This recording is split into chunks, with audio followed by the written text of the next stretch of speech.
जब थक जाए तो बता दीजिएगा असुरराज, हम स्वयं उठा लेंगे इस पर्वत को।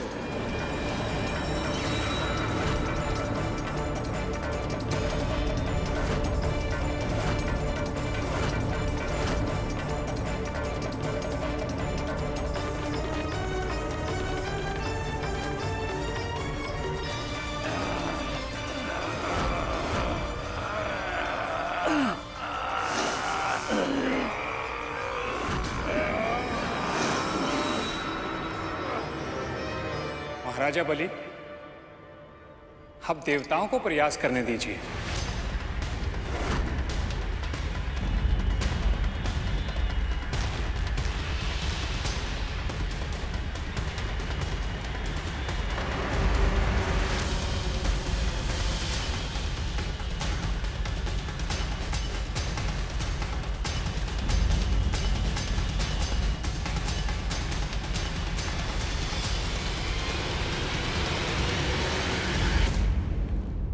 मां, आशीर्वाद दीजिए। आपका आशीर्वाद ही हमारे लिए सबसे बड़ी शक्ति है। सफल हो।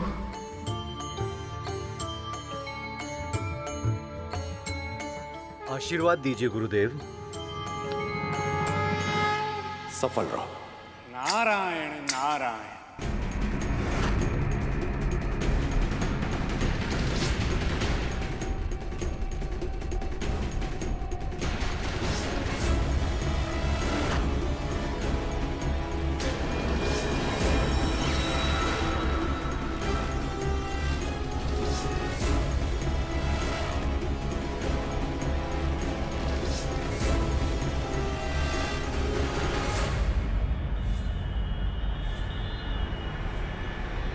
पुत्र,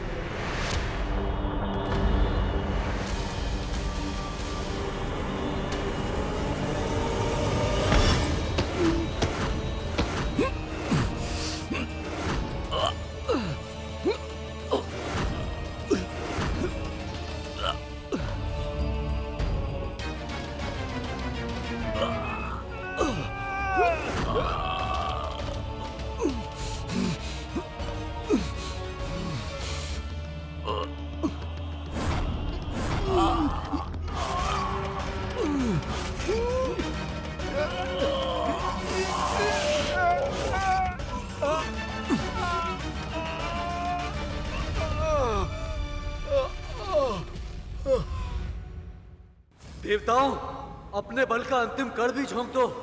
चलो।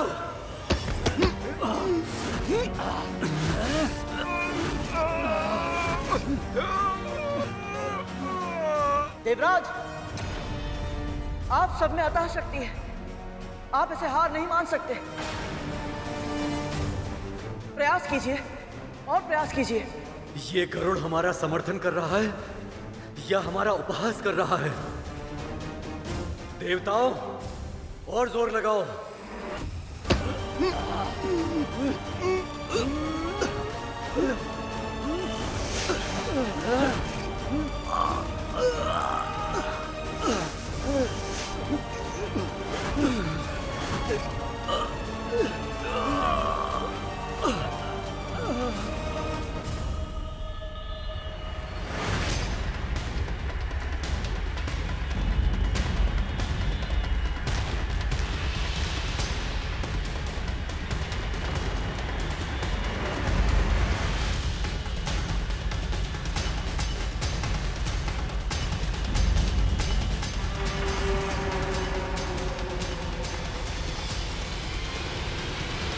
क्या हुआ देवराज इंद्र? डींगे मारना बहुत सरल है इंद्र, परंतु अपने लक्ष्य को प्राप्त करना बहुत कठिन।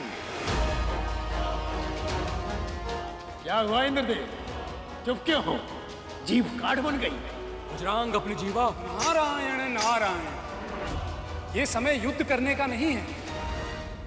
देवराज, असुरराज, आप दोनों को आभास भी है, ना तो आपको अमृत मिलेगा और ना ही मां लक्ष्मी इस संसार में वापस लौट कर आ पाएंगे।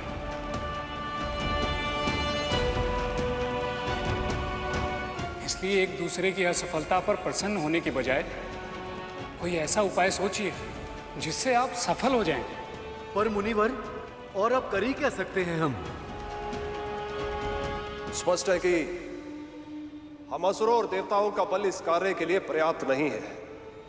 क्षमा कीजिए, परंतु आप दोनों के दृष्टिकोण अनुचित है। अब ये दास बताएगा हमें कि क्या उचित है और क्या अनुचित। यहाँ कोई दास नहीं है, सभी धर्म के सेवक हैं। बोलो गरुड़, क्या कहना चाहते हो तुम? प्रभु विष्णु ने देवता और दानवों को एक साथ संधि करने के लिए क्यों कहा था? इसका गुण अर्थ मुझे अब स्पष्ट हो रहा है दीदी माँ। इन दोनों को एक दूसरे की शक्ति बनना है।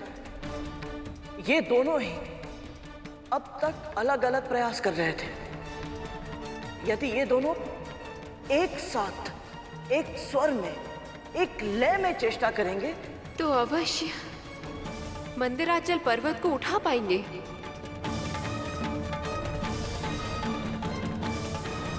पुत्र, तुम्हारा सुझाव बहुत ही उत्तम है। अद्भुत गरुड़, अद्भुत। नारायण नारायण। भले ये गरुड़ सही कह रहा है। ये सुझाव ही वो उपाय है जो इस कार्य को सिद्ध कर सकता है।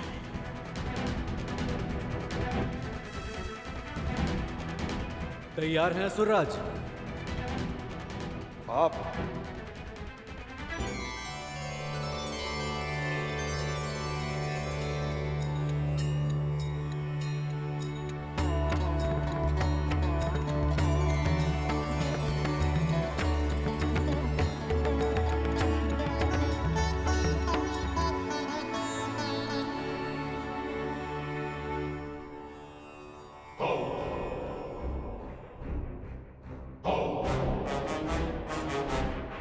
देख रहे हो भैया, सूरज उगे एक पहर हो गया, ये बुढ़ा अभी तक सो रहा है।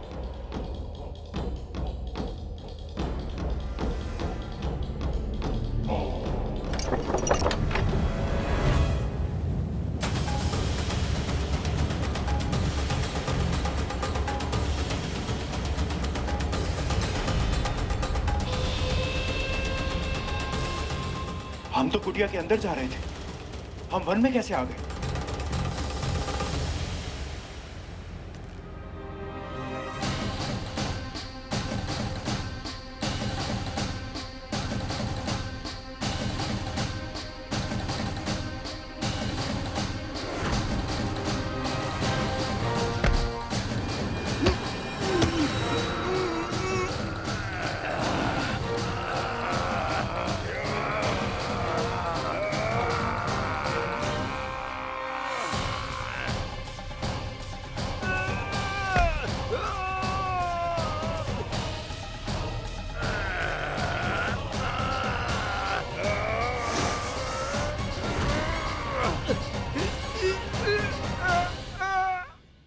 ये कैसे संभव है? हम यहाँ कैसे पहुंच गए? भैया, ये अवश्य उस बुढ़े की माया है। माया हो या दृष्टि भ्रम, चाहे कुछ भी हो, मैं उसे इस महल से बाहर निकाल के रहूंगा।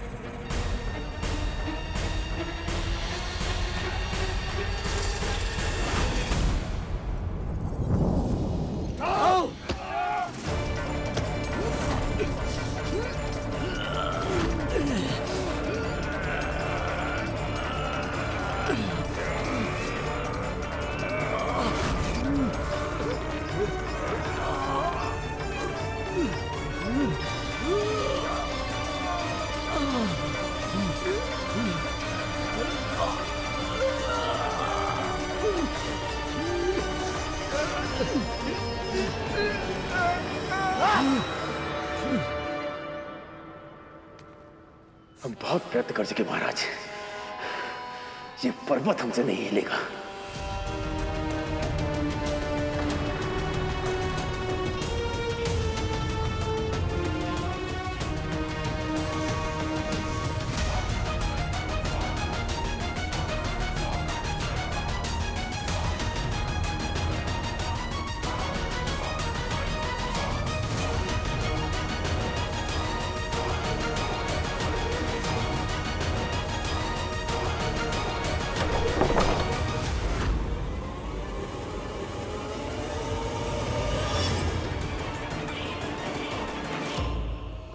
क्या हुआ? फेंक दिया उस बूढ़े को बाहर? उसे महल से बाहर फेंकना तो दूर की बात है माँ, हम दोनों उस मायावी के आसपास भी नहीं पहुंच पा रहे माँ। देवों और दानवों की सम्मिलित शक्तियां भी इस पर्वत को उठा नहीं सकी। इतना अभिमान, इतनी स्वच्छंदता, जो समुद्र मंथन जैसे शुभ कार्य में सहयोग ना दे, उसका अस्तित्व होने का लाभ ही क्या है?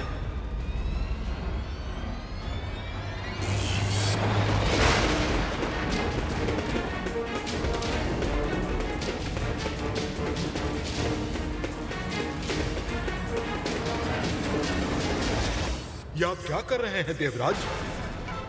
पहले तो आपने मेरे पंख काट दिए थे और अब आप मेरा अस्तित्व ही मिटा देंगे।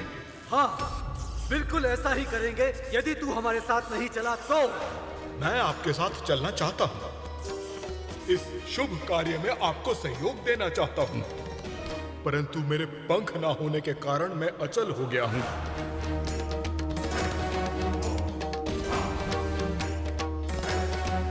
आप यह कार्य स्वयं नहीं कर पा रहे हैं, तो इसका दंड आप मुझे देना चाहते हैं? यह तो अनुचित है देवराज। रुक जाइए देवराज।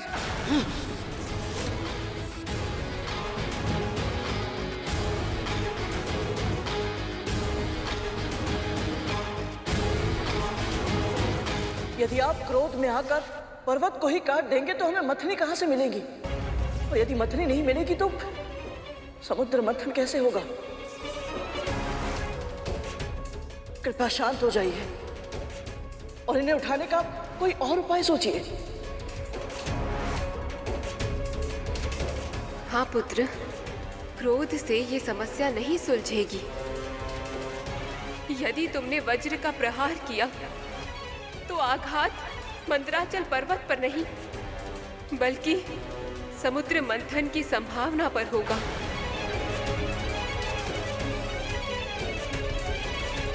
इसीलिए धैर्य का परिचय दो पुत्र।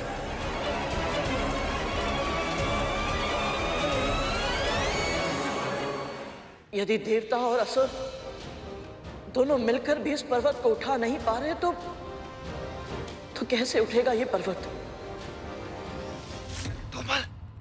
तुमल, हाँ तो तू यार, तुम भी वही सोच रहे हो जो मैं सोच रहा हूँ। कम से कम हम उस बुड्ढे के पास पहुंचने में सफल तो हुए थे।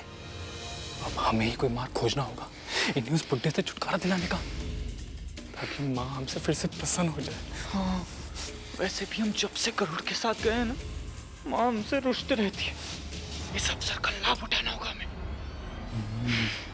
अब देखो प्रभु, कालिया और तक्षक के असफल होने का कारण मैं समझ सकता हूँ। उनके हृदय में वृद्ध के प्रति दुर्भावना है, उन्हें हानि पहुंचाना चाहते हैं वो। परंतु देव और दानव क्यों असफल हो रहे हैं? वे दोनों तो मिलकर धर्म का ही कार्य कर रहे हैं। देव और दानव दोनों अपने अपने बल का प्रयोग कर रहे हैं और मंदराचल के बल को समझ ही नहीं पा रहे। जो उनकी दृष्टि के सामने दोनों में अहंकार अपने चरम पर है और यही अहंकार मंदराचल पर इनकी विजय के मार्ग में पर्वत बनकर खड़ा हो गया। जब तक देवों और दानवों को यह तथ्य समझ नहीं आ जाता, तब तक मंदराचल अपनी जगह से तनिक भी नहीं हिल पाएगा। तो प्रभु, इनको यह तथ्य समझाएगा कौन? आप सब ऐसे हार नहीं मान सकते। यदि आपने आशा त्याग दी तो मथनी नहीं मिलेगी, और यदि मथनी नहीं मिली तो मंथन नहीं होगा, और यदि मंथन नहीं हुआ तो प्रभु विष्णु और माता लक्ष्मी सदैव सदैव के लिए विरह की अग्नि में जलते रहेंगे। वो कभी एक नहीं हो पाएंगे।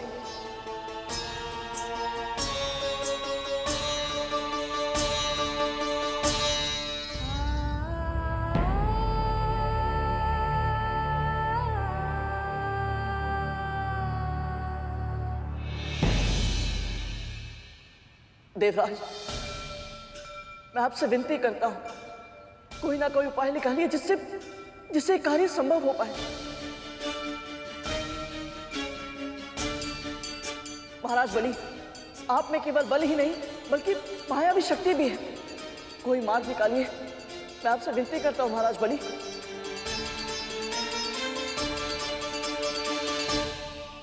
महर्षि आप तो गुरु हैं। यदि आप मार्गदर्शन करेंगे तो इस समस्या का समाधान अवश्य निकलेगा। पुत्र, यदि कोई समाधान होता तो अब तक पता चल चुका होता। वैसे भी तू क्यों इतना चिंतित हो रहा है?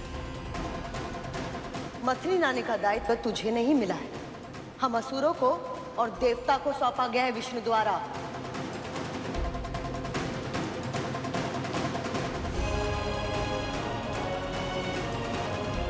हाँ देवी माँ, आप सही कह रही हैं। यह दायित्व तो मेरे बड़े भाइयों को सौंपा गया था, परंतु इस पूरी प्रक्रिया की एक छोटी सी कड़ी मैं भी तो हूँ। हो सकता है मेरा दायित्व यही है कि मैं अपने बड़े भाइयों को प्रेरणा दूं। मुझसे प्रेरणा देना सरल है पक्षी, स्वयं चेष्टा करके देखोगे तो पता चलेगा। इस पर्वत को हिलाना संभव है नहीं।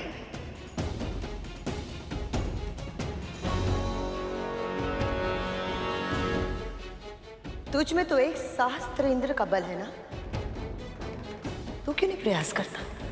जा प्रयास कर। ये आप कैसी बात कर रही हैं विमाता दीदी? जो कार्य हम सब मिलकर नहीं कर पाए वो उसे अकेला कैसे कर पाएगा?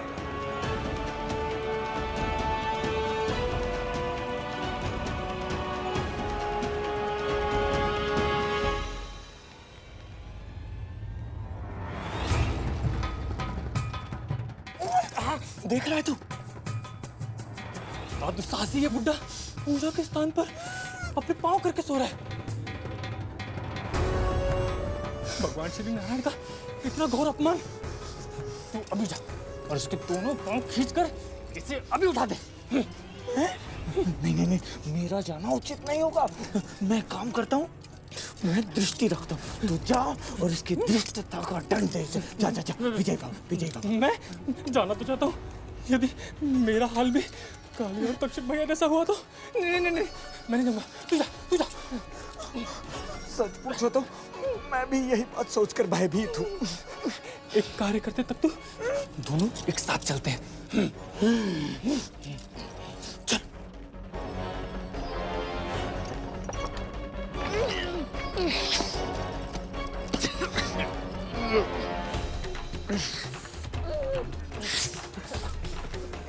बुढ़े नारायण का अपमान करते तनिक भी संकोच नहीं होता? उनकी दिशा से पांव हटाओ अपने अभी।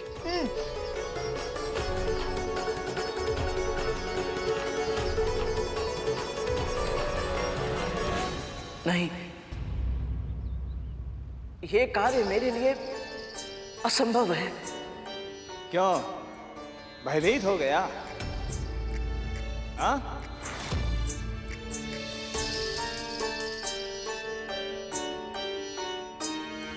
बात भय की नहीं है, परंतु सत्य से मुंह भी तो नहीं मोड़ा जा सकता। मेरी समस्त शक्ति मिलकर भी इस विशाल पर्वत के एक कण को हिला नहीं सकती। यदि मुझ में सामर्थ्य होता तो मैं प्रयास अवश्य करता, परंतु मुझे नहीं लगता कि मैं इतना शक्तिशाली हूं कि इनकी शक्ति को चुनौती दे सकूं।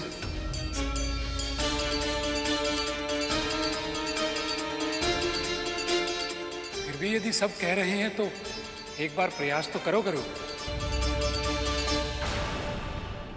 क्या पता प्रभु ने तुम्हें इसलिए भेजा हो। और वैसे भी तुम्हें ना शक्ति का अभिमान है और ना ही बल प्रदर्शन की इच्छा, और ना ही तुम्हारे पास कुछ खोने के लिए। पर भूल से भी यदि सफल हो गए प्रभु और मां को मिलाने में सहायक बनकर, तो तुम इस संसार को पा जाओगे।